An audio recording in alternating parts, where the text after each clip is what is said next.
Welcome to the Natural Health Podcast, where we bring awareness of sustainable health in the business hustle space. Natural Health Podcast is perfect for the high-performing business-minded individuals who want to work with their biochemistry to achieve success and optimal health. It's Friday, which means it's time for friends sharing facts about health, business, and overall success. In today's episode, we talk to Dr. Aaron Hartman. Dr. Hartman's journey with functional medicine started when he and his wife adopted their first daughter from foster care. She has cerebral palsy and continuous dietary issues. They went from specialist to specialist, and even as a physician, he went let down confused. His daughter's health struggles forced him to confront an uncomfortable realization that our current healthcare system doesn't have all the answers. His wife, however, refused to give up hope. She ultimately pointed him to functional medicine. His daughter and other two kids began to thrive. After years in family practice, he felt called to make dramatic shifts.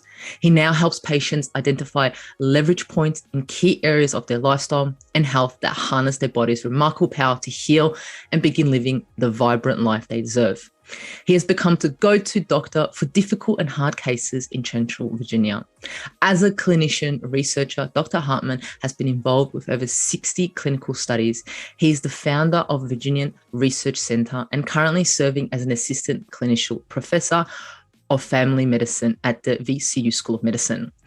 In 2016, he founded Richmond Integrative and Functional Medicine. Some interesting facts about Dr. Aaron is that they actually have a farm and they raise their own cows, chickens, and they recently got some bees that he absolutely loves talking about.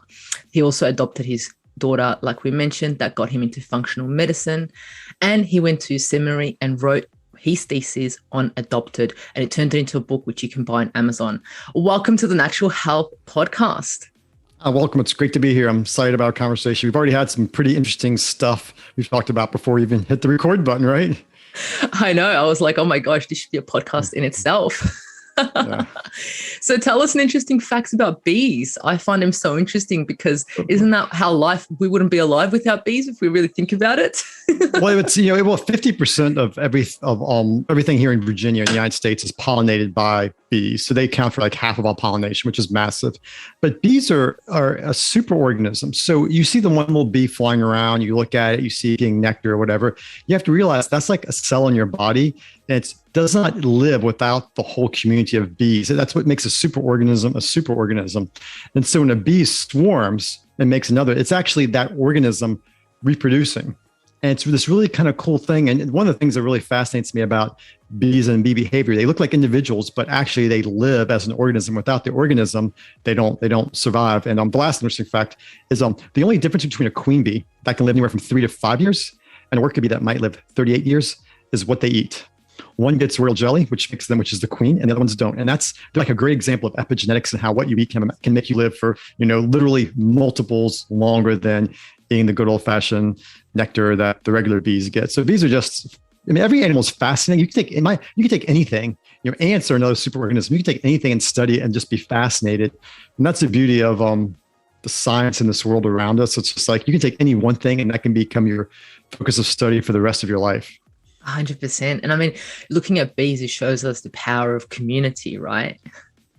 Well, they don't exist without each other. And even the subdivision of work, a queen bee is different size.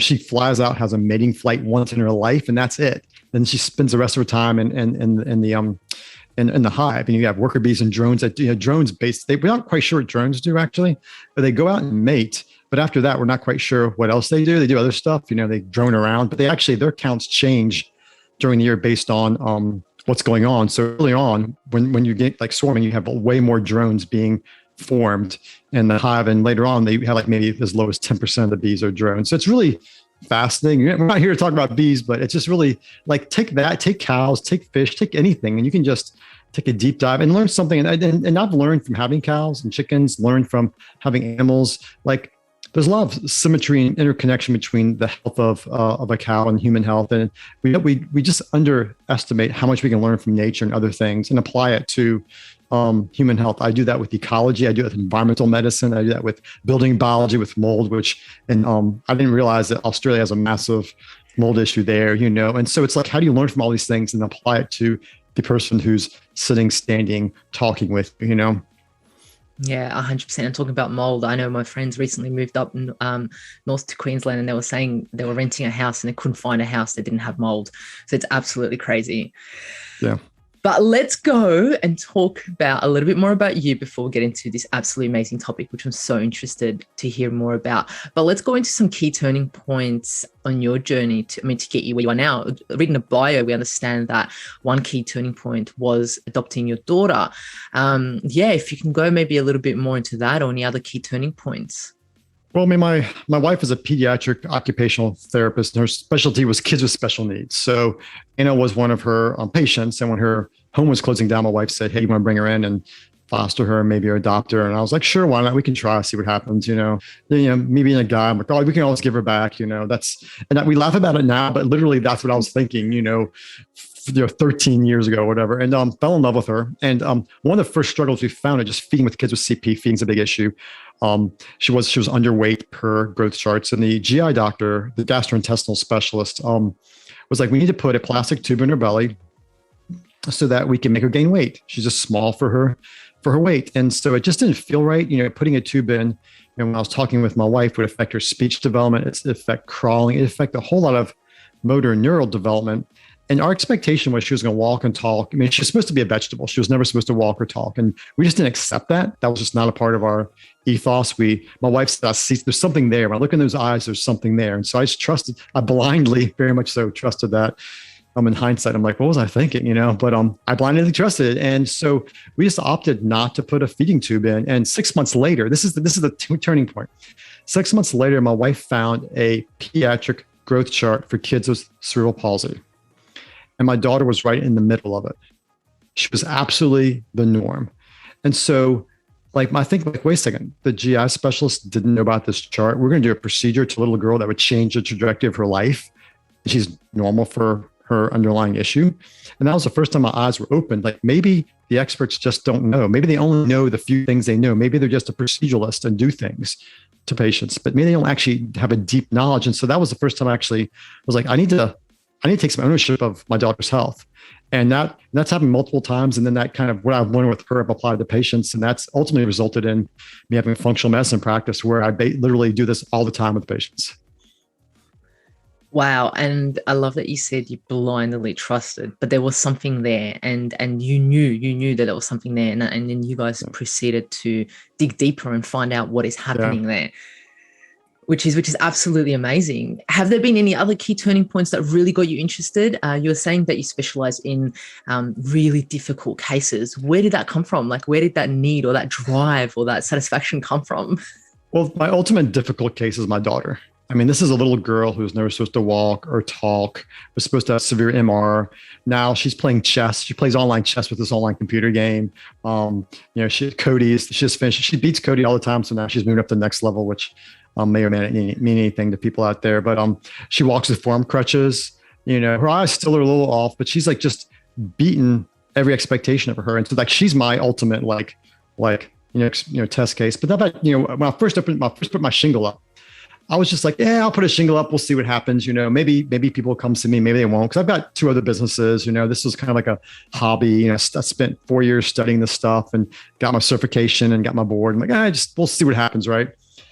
And on month 3, I had a young lady come in who'd been to Hopkins, which is, a big medical center here in the United States, and been to, actually was at Mayo at that point in time for this rare thing called autoimmune autonomic ganglionopathy. And basically her whole GI tract had shut down. And so she couldn't eat anything because it would just sit there and she'd throw it up. And so she lost weight. Originally was about 5'6" and weighed 140-ish. And when I saw her, she was about 100 pounds. And she was an athlete. She just was, and she was so bad off. They actually put a PICC line in her so she could eat to give her nutrition. And so the first time I saw her, that line was clotting. And so literally the first time I saw her, it's like, you've been to Mayo, they can't help you. You come to see me to this, no, an alternative view, right? From the Mayo. I'm like, what kind of offer? You've been like the big boys. I'm just the little doctor. My shingle's been up for 3 months. Right. And so pulled the line, and then she was like, what do I do with this patient? And so I know what I can do with her. I'll do some IV vitamin C nutritionally, but her veins were so fragile. You put a IV in her and the vessels would pop. So it's literally I just pulled your line and you're going to be dead in a couple of weeks. I have sped up nature's process. And so I've been reading some stuff about trace minerals, and the patient was hypermobile, which 1 out of 30 Americans is hypermobile. I did not know back then. And I was like thinking, well, this is the biology behind hypermobility, and it affects collagen. Well, what do you need collagen for? Connective tissues, but also immune system. Where do you get it from? It comes with trace minerals. All these patients waste trace minerals. How can I get this in you? I was like, well, bone broth is a great source of that. So I had her start doing a tablespoon of bone broth every 10 minutes, which ends up being the equivalent of what she was getting through her PICC line.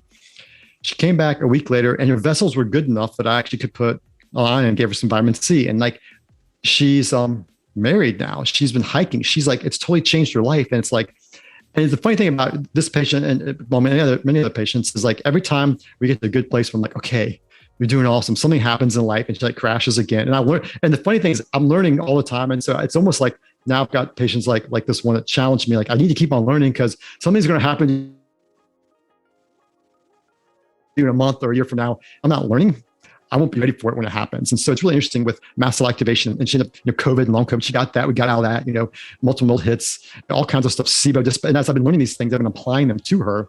And it's just been like, and you get multiple patients like that. And after a while, you're like, I think I can do this. Like I can, and then people come in, like I've been into like 10 doctors. I don't know what to do. And I'm like, well, you're a young, slender female who's hypermobile. You grind your teeth at night. You have a long face. You probably have sleep apnea, which is very common in that population. It's an anatomical thing. You have bloating. It's probably a little SIBO, which is affecting your neuroimmune system. And it's almost like now if like I see these patients everywhere, it's like, oh my gosh, you all are everywhere. And I can't stop seeing you now. And you know what I'm saying? So just this crazy thing. Yeah. And your brain just makes those connections. It's like, oh, yep, there we go. Put that together. Yeah. That's absolutely amazing. I'm so glad that, you decided to go, hey, I'm just going to try and see what happens. And then all of these individuals are getting benefits from your services, which is absolutely amazing. So what would you say, I guess, back in the days, I guess health and success would have looked different for you. What would you say the definition of health, optimal health is for you now?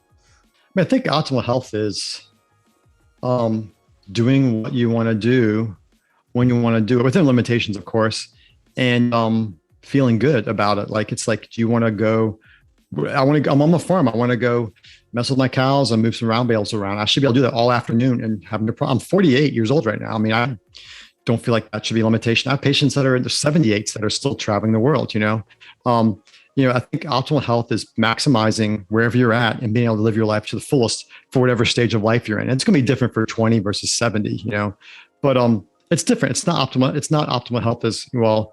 I woke up tomorrow, or I made it through the day, or, I haven't had a heart attack in 2-3 months or whatever. It's like, I think optimal health I think the individual in large part has a huge part of that. A lot of the stuff I'm studying right now with the mind-body connection and neuropsychology, the whole connection with your brain, emotions, and your immune system, your hormones, your gut health, all those things. It's like your state of mind has such a powerful role in your health. If you can smoke and drink and have no increased risk of heart disease, it's called the French paradigm. Or if you can have 8% of the population smokes and there's no increased risk of cancer or heart disease, which happens to the island out in the Pacific, there's something more to these things than just these things. And that's where your mindset, your community, stress, all these soft things that are largely overlooked are crazily important. Blue zones, places in the world where people live to be 100 are a great example. They don't have, except for Loma Linda, California, they don't have a lot of fancy healthcare, but people eat real food, which is radically different in each one of those zones. They have close familial ties. They eat real food. Their stress is relatively low because they're, sunrises, sunsets, they go up, they get down. And they have an unusually large percentage of the population that are healthy in their 90s and living to 100. Like, that's where you just have to wonder about all this, we've used technology as the primary driving source for our medical practice and are forgetting the basics. That's a big problem as well, I think, in our current, there's a thing called vomit syndrome. I learned when I was in medical school. We're victims of modern imaging techniques.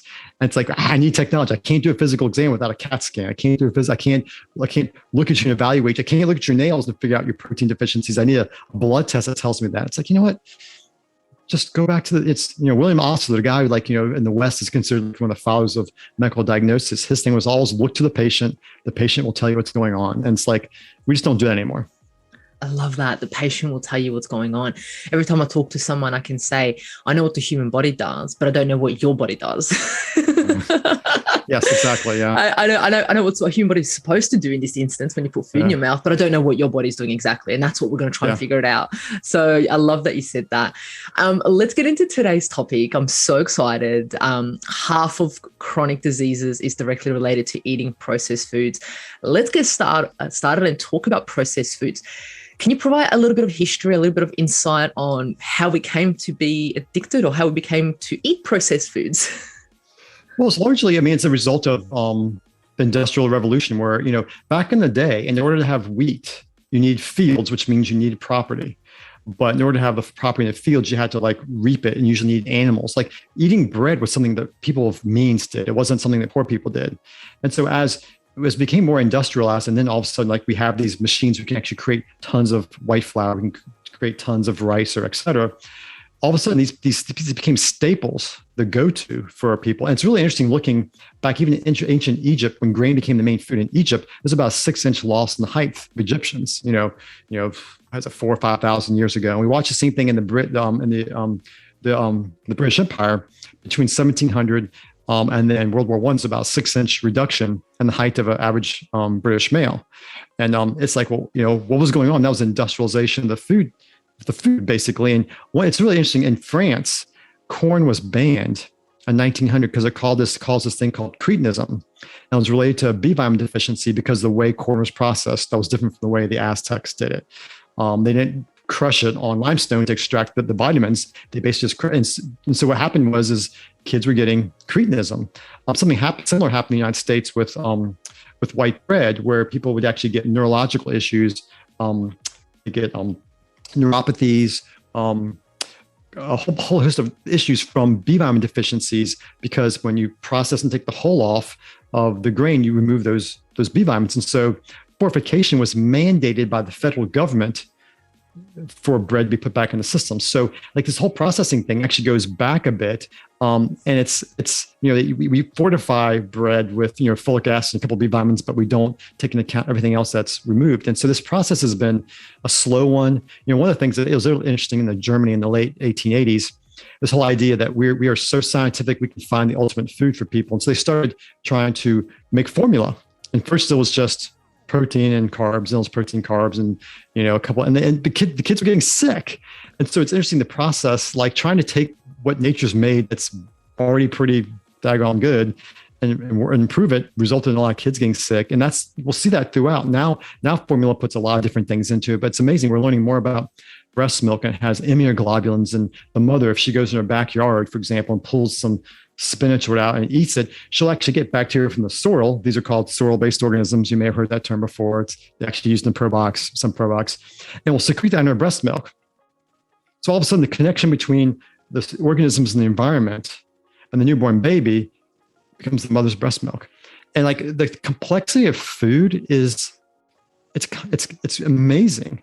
And so that's where, talk about, we learn that half of all chronic disease, and this is the United States.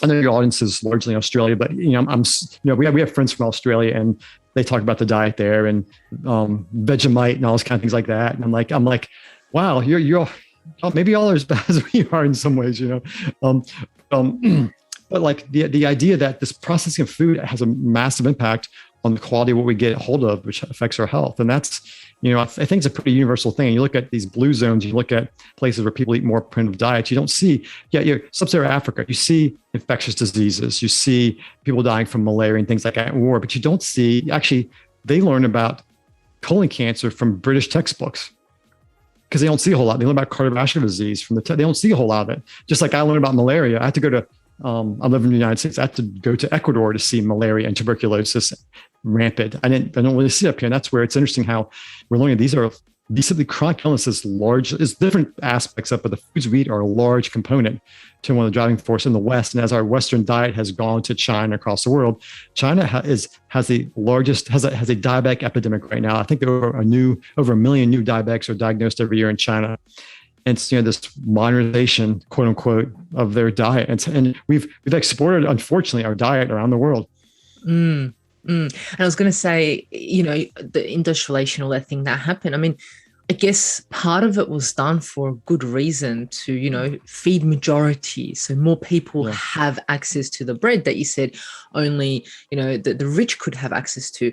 But in some instance, while we were growing so much, we left out a number of things and we skipped a few steps. What's interesting, just like, people don't realize most of the nitrogen-based fertilizer in the West actually came from some islands off of South Africa where they had massive guano stores. And they had tens of thousands of years of piles of guano being shipped to Europe and the United States used for fertilizer, nitrogen.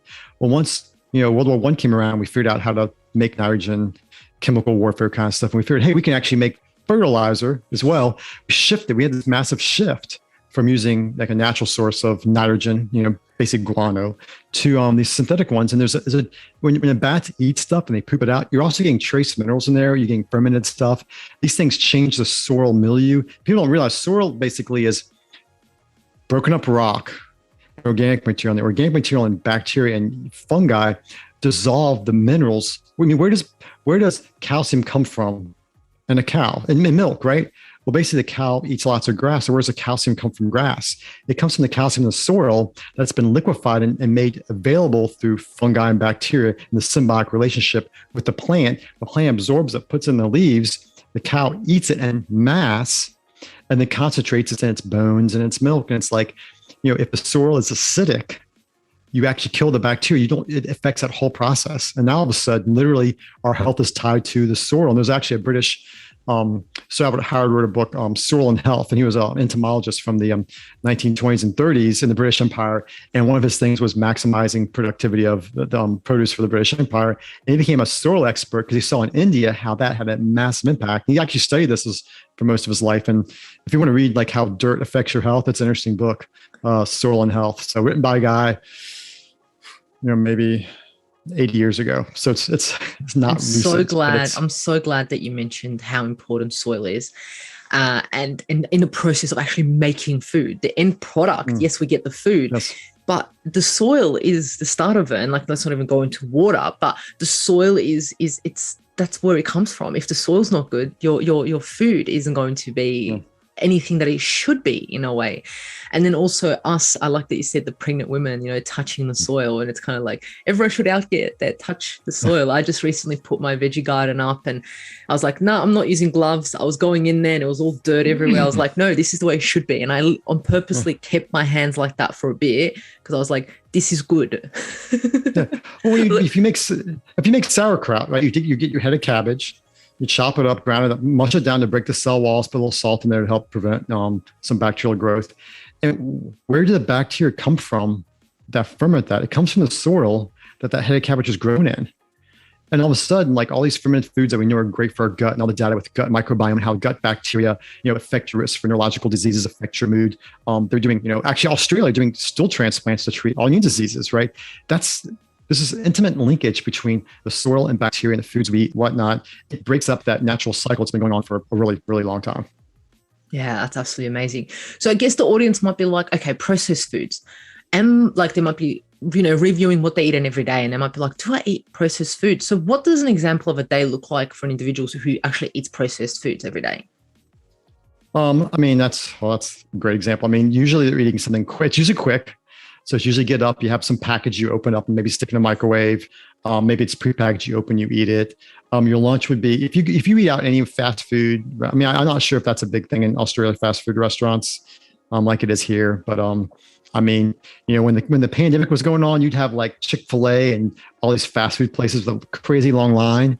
And it's like, oh my gosh, it's just, they're killing it, But those places, all the fats are synthetic. They're basically hydrogenated. They're semi-hydrogenated oils, which are really terrible for your nerves. The breads they use food emulsifiers, bread conditioners to make all the hamburgers look the exact same. It's this idea of chemicals, and so anything fast food, it's processed. Real food basically means you buy something that's living. If you buy a living food and put it on your countertop, it goes bad. You put it in your fridge and don't use it for a week, it goes bad. Plants come with enzymes and bacteria to break themselves down and ferment in the right condition, or just turn back into something that can be used to make soil again, right? They go back to the earth, literally. And so, that's where, are you eating things that if you leave them out, they go bad? Are you eating things that actually you prepare or someone prepares that come from, okay, and that's the other thing about real food is that usually it comes more locally. It's really hard to get real food, and even the whole seasonal thing. Like if you pick, bananas in Costa Rica in the wintertime, or whenever they pick them down there to get up here to Virginia, there's a whole process. They actually have to put a chemical gas to keep them from ripening, so that when they come to me, then they can ripen in the store. And people just don't realize all the things that have to happen to get food from around the world to your place. In Australia, how much food is imported in Australia? Do you all produce most of your food there, or is there large amounts of it imported? I actually don't know, to be honest with you. I buy local from a farmer, which is 5 kilometers from me. I try to do that as much as possible, but I have heard that Australia has apples, and then they send their apples to South America to get waxed and cleaned, and then they send them back. I have heard about that with apples, but you also have to understand we do have a lot of fruit, but essentially because of everything that's happened, most of the fruit pickers are actually backpackers, and there are also people who are traveling here on a visa, and we have none of them now. So we've had a huge shortage of people picking fruit, and it's just the farmers are really struggling at the moment to get workforce to do those things because they're usually out of the cities where most of the Australians live. So it's a huge shortage here at the moment. So anyone that works on the farms and picks fruit, they're usually backpackers or here on a visa, and we don't have them at the moment. That's interesting. Yeah, we actually had friends of our, one of my we actually get some helpers from my daughter. One was actually from Germany. And so after she finished with us, she went to Australia and got trapped there during the pandemic. So I think she's still there actually. And she's been backpacking, getting jobs. She's been loving it, but it's been been crazy. It would have been pretty easy for her to get a job. Well, maybe that's because that's good to know. She's part there is a lot of people from Germany, from Europe and things like that exploring, which is absolutely amazing because you get to see Australia is so beautiful, and you get to see such amazing things while doing the backpacking and working on the farms. You mentioned in regards to processed food, you mentioned some health issues, and one of them was neurological, right? Yeah. And before we even got on the podcast, we spoke about a number of other things with gluten and so forth. What would be some health issues that people wouldn't even have an idea about or wouldn't even come to their mind that processed foods can actually impact or cause? Well, I'll just go back to what we were talking about since you brought that up. It's interesting with gluten. Gluten's interesting because gluten actually has about 80% homology at a molecular level with your thyroid. So you can actually, when people get Hashimoto's or thyroid disease, it can actually be driven by eating bread. And about 70% of people, there's actually some literature on this, 70% of people who go gluten-free will have their antibodies normalized in a year. So that's an example of one autoimmune disease that has a very close connection with processed basic gluten. The other thing is with kids with special needs, a lot of them they have a lot of these, one of the issues is glutamate or overstimulation of their brains. So these kids are kind of have sensory input issues, kind of quirky, kind of wobbly, whatnot. And if anybody's worked for those kids, they know exactly what I'm kind of talking about. And what can happen is gluten actually can produce, there's a thing called gluten-induced cerebellar ataxia. And what it is gluten induces your body to make antibodies against your own cerebellum, which is, the second brain, the small brain actually is what cerebellum means. And it's where a lot of planning and coordination occur, coordination of thought, but coordination of movement. So you eat it and you get dizzy, right? So there's these neurological examples of stuff like that. And even there's interesting data with white matter disease. I'll see patients in their 50s and 60s that come in with an MRI that shows these little white matter spots. And there's data that gluten can induce white matter disease. And that's going to be immunologically mediated. So those are some of the more esoteric things, but then get into things like the food emulsifiers and gluten inducing inflammatory bowel disease, because the emulsifiers break down the mucus lining in your gut, which is important to keep the bacteria away from the gut wall. And we're now learning that's important for prevention of autoimmune diseases. So there's a correlation with some of the chemicals that go into bread, particularly the emulsifiers, with GI inflammatory disorders, particularly inflammatory bowel disease. So those are just a few of the kind of more esoteric. There's all the usual bloating, gas, IBS, headaches. I got migraines in college from eating gluten. I didn't realize the place that I went to college had a buffet kind of thing. And so I worked out a bunch. I ate an average of 5,000 calories a day when I was in college, and I worked out a bunch. And I get these crazy migraines. And I was having bowls of pasta, bread, my big old, I have a bowl of yogurt, strawberry yogurt for breakfast with my bowl of Raisin Bran, because Raisin Bran was healthy, right? And then my 6 hard-boiled eggs, that was breakfast every day. And then lunch was a pile of pasta with a big old chicken that was breaded, I was getting tons of gluten. And when I got to medical school and lost access to the buffet line and started eating less and losing weight, my migraines went away. And it was really interesting to see like this. And now, like if right now, if I have like a beer and 2 pieces of pizza, I'll get a migraine. If I have a beer and 1 piece of pizza, I'm fine. Or 2 pieces of pizza, I'm fine. So it's really interesting to see how that personally, and with a lot of my migraineurs, their headaches are actually related to foods they're eating. 100%. And with that, would you believe that there's a difference between organic gluten compared to non-organic gluten? Is it? Absolutely. There's about 14 genes in einkorn, which is one of the ancient grains, versus triticum, which is what's used in typical bread. It's about 48 chromosomes. So you're like, well, 14, that sounds like a lot. That's like a 3-4-fold difference. To put this in perspective genetically, you are 98% genetically similar to a frog. So genetically, I could look at a gene, I look at a frog, and look at you, like, she could be a frog. Like maybe not, like that's how similar you are. So like, but you're obviously nothing like a frog. You think, you have intelligent thought, you make relationships, you're creative. And we're talking about 14 versus 48. We're talking about this massive genetic difference. What we call bread is not what our bodies have been exposed to. And then you take on the fact that the bread is actually hybridized and has about 4-fold more, wheat berries on it than standard. And it's interesting, the hybridized triticum it grows like 18 inches, but makes a lot more bread. But if you've ever in your garden, how big do your weeds get, right? I mean, I got some weeds in my field. They're like, almost as big as me, right? That 18-inch thing can't survive. And so one of the things they hybridize it is to survive large amounts of glyphosate or Roundup.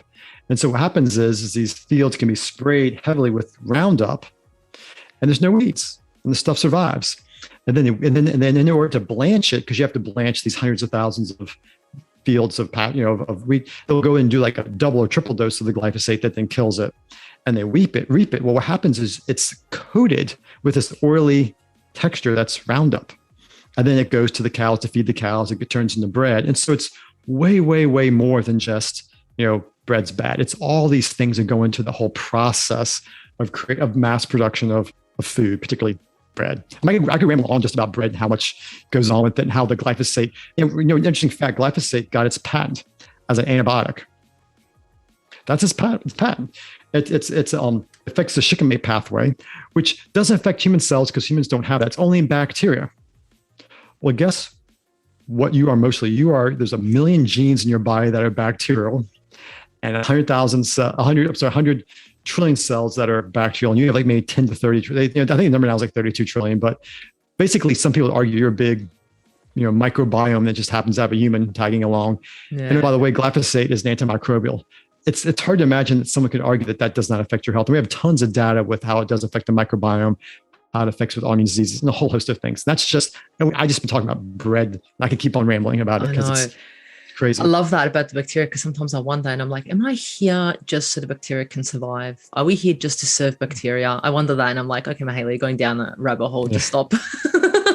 I think it speaks to like how intimately connected you are to everything. It's really interesting. I'll go off on a little tangent here. There is electromagnetic field, but you can get as macro or as micro as you want, and you won't find something that doesn't have a connection. So, your body, there's a thing called the Schumann forces. It's the electromagnetic fields of the earth that vibrates at 7.82 hertz, which if you look at a compass, it's vibrating at 7.82 hertz. That just happens to be the same frequency of alpha brainwave activity for all the mammals on the planet. Now, if you take a college student, only college students would do this, probably for money, and you put them in a mu box, which is a box that blocks the Earth's electromagnetic fields. And these are all actually they're all males actually. At the end of the week, they're eating, munching, and hugging each other and depressed. And we know from the cosmonauts who would be out in space from Russia, like for almost like a year at a time, when they come back, they lost all their muscle mass, they lost their bone mass, they developed osteoporosis. And even when they had exercise stuff in space, they still lost these because they lost access to the Earth's electromagnetic field. If you have a grill, remember those grills used to have a little push button, you push it and make it spark? That's a piezoelectric effect of force creating electricity from this little crystal. Okay. Well, when you walk, gravity produces that in your bones. So do the Earth's electromagnetic fields crossing the cytoarchitecture of your bones. And when you remove that, you remove that one input for bone strength. So all of a sudden, something, what determines the Earth's electromagnetic fields? Magma flowing under the surface of the Earth. So literally now I can link your health to liquid molten iron under the surface. Like that, when you see this stuff, you're like, oh my gosh, like everything is connected literally to everything else. That just blows my mind. Absolutely blows my mind. I know we're so much deeper than that, because if you love that stuff, you need to go to Eezrock in Australia, in Uluru. Now that is an absolutely amazing, different types of energy place, electromagnetic, amazing. It's the middle of Australia. It's a sacred rock for the indigenous. Okay. So it's interesting because the Earth has these entry and exit points for the and there's places like, well, a place in Switzerland where actually it's an entry or an exit point. And there's places where people will feel that energy because it's actually one of these points. And the one thing that was really interesting when I was looking into traditional Chinese medicine and acupuncture points, they correlate with your body's entry and exit points of your body's electromagnetic field that your body creates. So then it's like, well, how did the Chinese 4,000, 5,000 years ago figure that out? Like, how does that work? And now I'm using with all my chronic ill patients with like fibromyalgia, chronic pain, trauma with like activation of the sympathetic nervous system. I'm using acupuncture to help calm and quell this overactivation in a lot of my trauma patients and patients with limbic kindling, which is this, and you can get this just with a chronic illness where you're almost in this chronic fight or flight state, using things like acupuncture to modulate that. So I'm literally using my understanding of your body's electromagnetic energy and this physical manipulation of it to affect your neurological health. And it's like, I just discovered that, I can't read enough, I can't learn enough. And, I feel like every year I change. It's almost like every 3 or 6 months, I totally have changed how I do things. I've learned something new.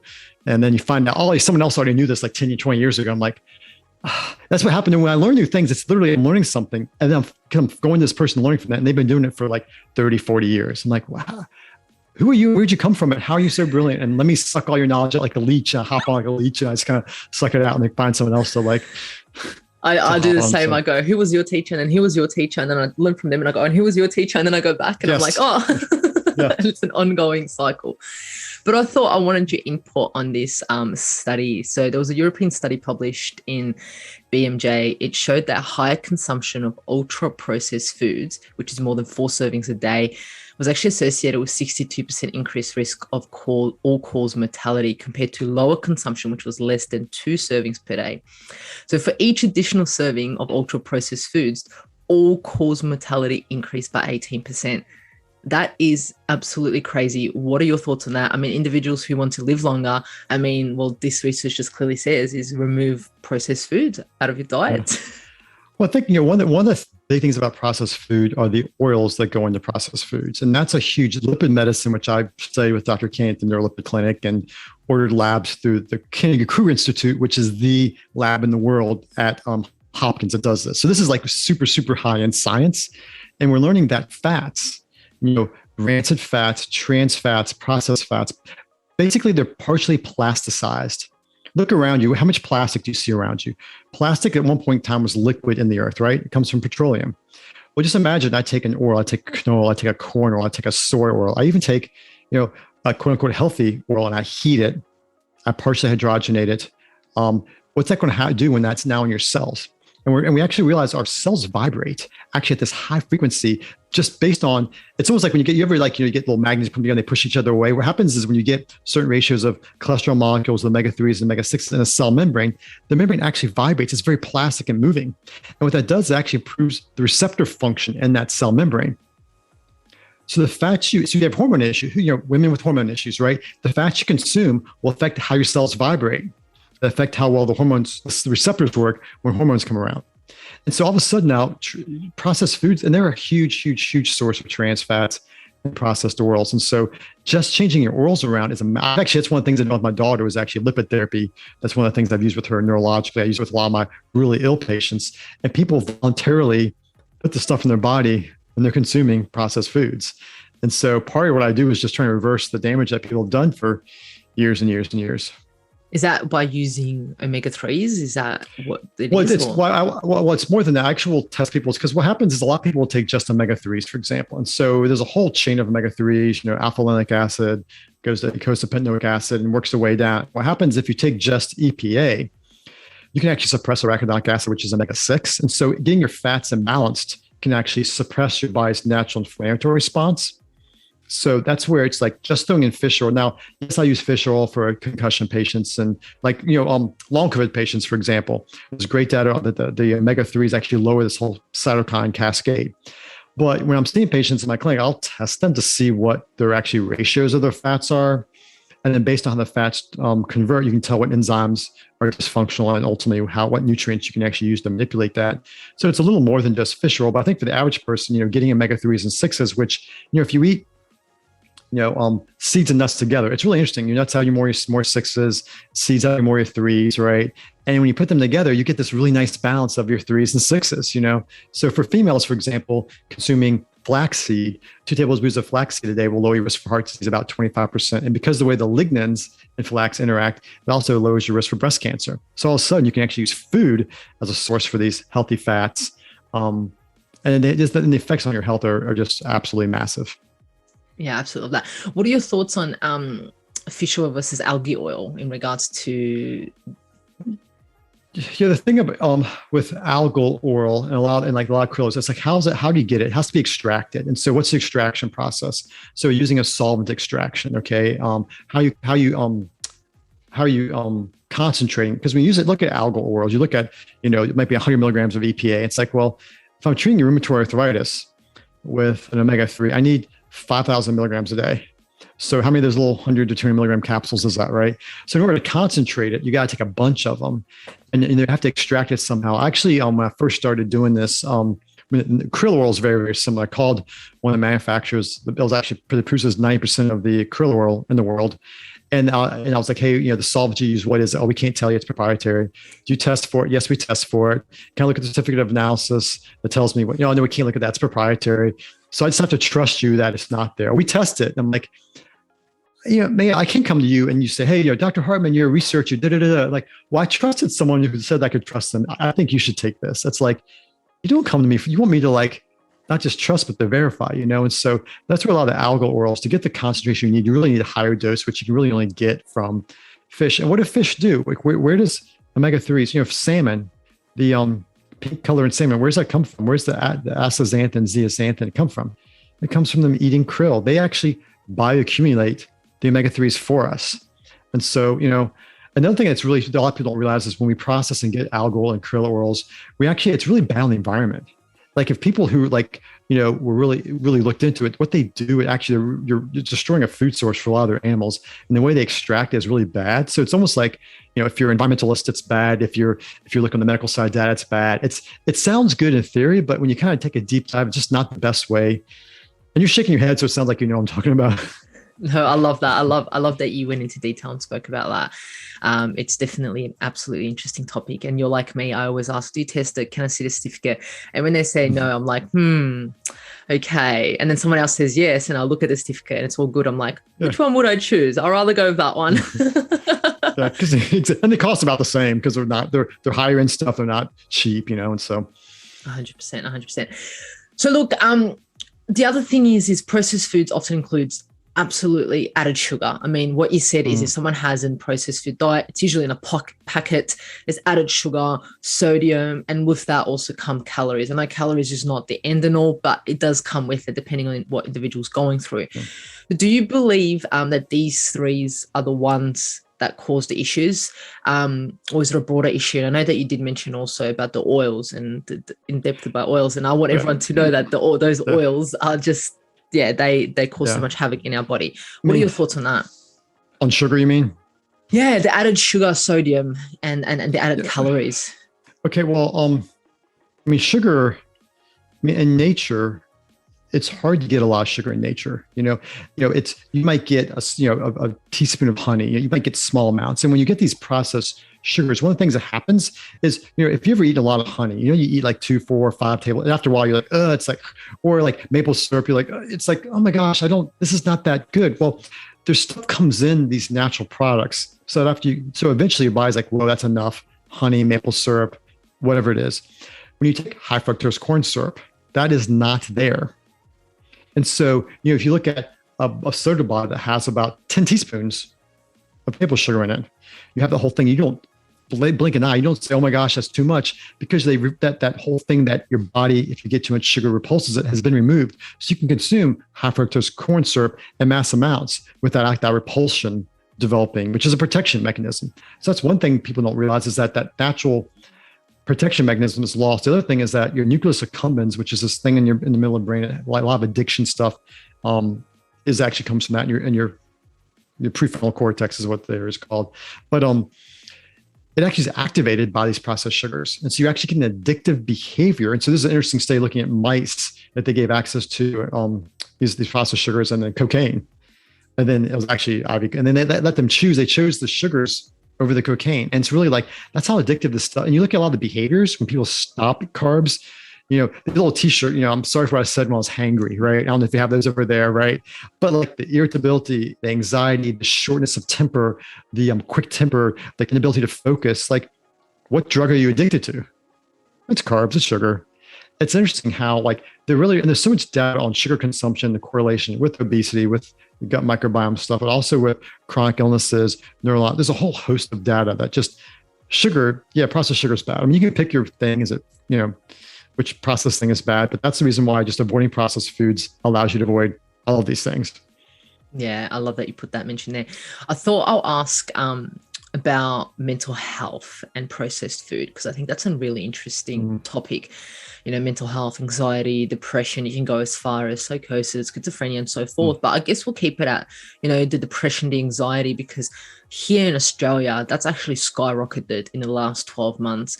For someone to get a mental health care plan, they have to wait 3 months. And at the same time, it's similar to what you were saying with the United States. The lineup for all those fast foods are growing. So to me, straight away, there's a link between the processed foods and mental health. What is that link in simple terms that you would explain it? Okay, in simple terms, basically, one of the things we're learning about a lot of these mood disorders and psychiatric disorders is your brain's on fire. The technical term is neuroinflammation. And what's the single biggest driver of neuroinflammation? It's the stuff we eat. And so there's this whole gut-brain axis where what you eat affects the gut bacteria that then feeds into your brain. And so we're realizing that food is a major driver for this. Simply eating these things drives gut inflammation, which feeds into brain inflammation. A lot of the medications we're actually using for these disorders, we're finding out that actually it's not the neurotransmitter being affected that's where the effect comes from. It's coming from affecting cortisol and affecting inflammation. There was an interesting study back in the 60s. It was actually in and this is something that you would not fly today. Okay. But it was a psychiatric hospital back in the 60s in the United States. These were like where the sickest of sick went, like really, really bad schizophrenia. And they basically induced, without an IRB approval, without asking for permission, a gluten-free diet. They saw a massive reduction in psychotic features of these patients. And so there's a huge correlation, whether it's kids with autism, ADHD, with the gluten-induced. It's interesting. So the bacteria in your gut will actually turn gluten into a thing called glutamorphone, and casein into a thing called casomorphone. So morphine, these are actually endorphin-like things. And these things have a term for them. They're called pseudo-neurotransmitters. And so you feed the kid this, they get relaxed and calm. 4 hours later, what happens? The cravings happen, the behavior happens. So all of a sudden now we find these foods can drive these cycles of behavior. And so it's just mind-boggling. And there's this, you backed me at the Fischer. There's actually interesting data. In the United States, there's a FDA-approved drug called Viarin, which is basically just DHA, a fish oil that's approved to treat ADHD.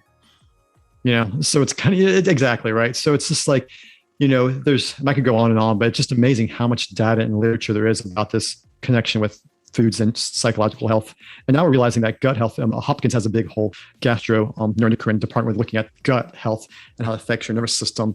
And even there's a whole field of psychology looking at psychiatry, looking at this as well, how your gut health affects psychiatric conditions. I mentioned earlier, but before the podcast started, one of my patients with really debilitating anxiety she had for 7 years, we'd actually done ECT treatment. which for those who don't know, it's, electrocution induced seizures that reset your brain. It's it's like a last ditch effort to treat an issue. And, basically worked on the gut, treated some interesting things. And within 6 weeks, it was nothing short of miraculous when I walked back in the room. And that was it was kind of cool, but it was, changed a lot of things. I love that you gave an example of that too, and you explained, the link. There is a link between mental health, and there is a link with the food that you put in your mouth. It's not, as I always say, you're not deficient in antidepressants. Nothing against antidepressants, but you're not deficient in that. It's the fact that look at the food that you're eating, and not just what you're eating, where you're getting it from, all everything, how you're eating it. Like if it's in front of you, there's a reason why people used to sit at a table and do a prayer, and give thanks for the food. There's a whole reason to put yourself in a parasympathetic mode, to digest, to rest. You could go on and on. Hey. Yeah, exactly. Yeah. I love that. Look, we'll come to the end of the podcast. I mean, we'll keep talking for hours and hours and hours, but I'm respectful of your time, and I thank you so much for joining. I wanted to ask you 2 last questions before we close off. Is what would be some practical tips for people who are absolutely addicted to processed foods and they just can't get off it? What are some practical tips that you can give to them?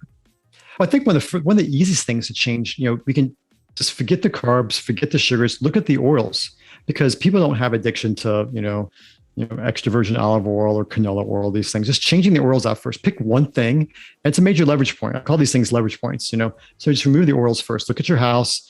Just start removing those things. First, what you cook with.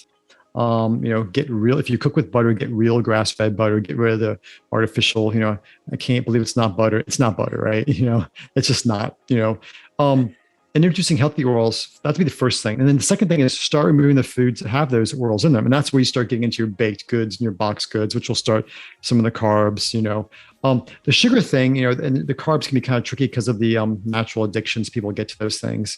But I would just start with that. Cooking at home. Just changing where you eat, you can have the exact same meal at home with the exact same source stuff. It's going to be radically different than what you get in a restaurant, because they're not super duper microwaving it. They're not putting in a plastic wrap thing. They're not doing all these other things to it. So even just changing where you eat, which is it sounds like a small move, but that can actually have an impact. And then you can work later on cutting all the carbs out, And one of the things I tell is you just cut back by a third, Just make a third. You can slowly work on it. Exactly. You mentioned oils. So it's the people listening might be like, you said get rid of some oils. Are you saying get rid of all oils? And what are the so-called good oils? the good oils are going to be extra virgin olive oil. And that's a good, making salad dressing thing. It's not, you can cook low temperature stuff, but not high temperature. Coconut oil, you want to be, cold pressed coconut oil. Butter and ghee, butter, some people have protein issues with butter, but ghee basically is butter that's been heated up, boiled, and you kind of clarify what it's called. Those are your big things. And you have other specialty oils if you're a cook, like walnut seed and a bunch of other stuff. But those are the big ones. Having some kind of saturated, high temperature fat. Avocado oil also falls into those high temperature fats. It's a relatively there's not a whole lot of flavor to it. But those are the kind of oils you want to start using. If you have corn oil, if you have soy oil, if you have any of these, fake oils, just start removing those. The first time I started using avocado oil, I was like, "Where's the flavor?" Well, what's funny, because if you get organic, mayonnaise, they use avocado oil in it as the oil. And I actually will make one of the ways I trick my kids into getting healthy fats for their brains, because we adopted all of our kids. I didn't really talk about that. 2 of them have cerebral palsy, one of them had eczema, asthma, and all this kind of stuff. And so I started making homemade aioli sauce, if you know what that is, and mayo. And I would use this product that actually had a 4-to-1 ratio of flax oil and sunflower oil in it as the oil base. And so I'd make my mayo, but I was using a balanced 4-to-1 omega-3 to omega-6 oil. I'd emulsify it, create this thing, and they would just put their eggs in it or whatever. I'd make yam fries or whatever, or take your potatoes and cook them, cool them, make them into a resistant starch. And basically all of a sudden it's you are consuming large amounts of ridiculously healthy fats and you're loving it and it tastes really good. And you have no idea this is super healthy for you. Love those little tricks. Absolutely love them. Look, to finish off, I ask my guests, because this is a natural health podcast, what is your natural health hack that you may do every day, once a month? That's something that really keeps you on point and healthy. What's your little hack that you may do? mean, one hack that I have just started doing after actually personally having COVID was just realize my mental health is a big part of my physical health, and just taking some time in the morning just to do some deep breathing, prayer, just centering myself in the morning. It's really interesting how it's kind of, after doing that in the morning and the evening, it's kind of almost invaded the rest of my day, where before I walk into a room with a patient, I'll take a swimming breath. Okay, just I'm going to see a new person. And just so it's interesting how if you start doing some kind of centering thing in the evening, and you're consistent with it for a couple of weeks, it starts kind of coming in. And one thing we didn't talk about was stress, and how stress is a big player with health and gut health and inflammation and stuff. And so it's not just what you eat, it's the manner in which you eat it, right? And so I think that is for at least me, my practice, stress is a big, big issue. And so I think some kind of centering practice, 10 minutes twice a day starting, and just let it, after about a month, you'll see it kind of creeping in other places in your life, which is a good thing. Yes, stress. Those individuals were just like, yep, run, eat. If it's kids, if it's a business, whatever's happening. Thank you so much for sharing your little health hack. Breathing is as simple as possible. Grounding, I love it. And I try to incorporate that as much as possible. And I'm pretty sure the audience will take that on. Aaron, thank you so much for being on a Natural Health podcast. I really, really appreciate your time. I appreciate you sharing amazing information. I'm probably going to get you to jump back on another time to share and go deep into one of the topics, because we could have just spoken on and on and on. And I love it. We could have, I absolutely love it. Is there anywhere that individuals will be able to get in touch with you besides visiting you in physical form in your practice? Well, I'm not sure they're going to fly from Australia to come see me, but my website is actually my hub for all the educational things I do, courses, a community we have set up, educational things, and that's richmondfunctionalmedicine.com. We have a newsletter that goes out on a weekly basis with like health things. We just finished a gut health thing going through this past month. So, but the website's where I put out general information, and you can go to the social media and stuff there, but that's where I start, because it's where I've got my meat and potatoes, my reading recommendations, links to our community, and a whole host of resources I basically put out there. One of the things, one of my personal values is, if I really believe that half of all chronic disease can be directly related to eating processed foods, which is the way you start this, right? And from the Harvard School of Public Health, if 80% of heart disease and 70% of cancer can be prevented by diet and lifestyle alone, the patient is the doctor, right? It's not me. It's you're the person taking charge of your own health. And so that's where I feel like educating people as much as possible and giving people resources is probably one of the best things I can do for their health. And so I've tried to make my website a place where people can come get that kind of stuff. So I love that. And I'll put the link below in the show notes to your website so people can sign up to your newsletter. Thank you so much for joining us, Aaron. I really appreciate it. Great. Thanks a lot for inviting me. I really enjoy it, and maybe we'll do this again sometime.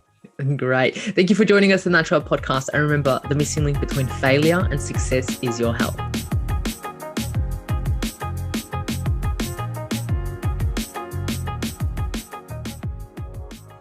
Content and information provided here is opinion of Mahela Raguse and is for information purposes only and does not constitute medical advice.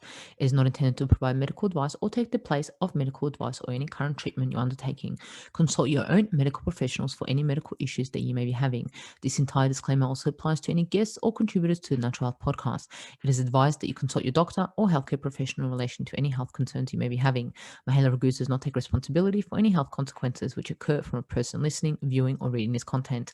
And in no circumstances shall the Natural Health podcast, Mahela Raguse, any guests or contributors to the Natural Health podcast, or any employees, associates, or affiliates of Mahela Raguse be responsible for damages arising from the information provided on the Natural Health podcast. By listening to this podcast, you agree not to use this podcast as medical advice to treat any medical conditions in either yourself or others. Please note, if you're taking prescription, do not stop your medication or start a new protocol, including but not limited to supplements, diet, lifestyle changes without consulting a doctor or healthcare professional. If you or any person has a medical concern, you should consult with your healthcare provider or seek other professional medical advice. Never disregard professional medical advice or delay in seeking it because of something that you have read or heard on the Natural Health podcast or in any linked materials.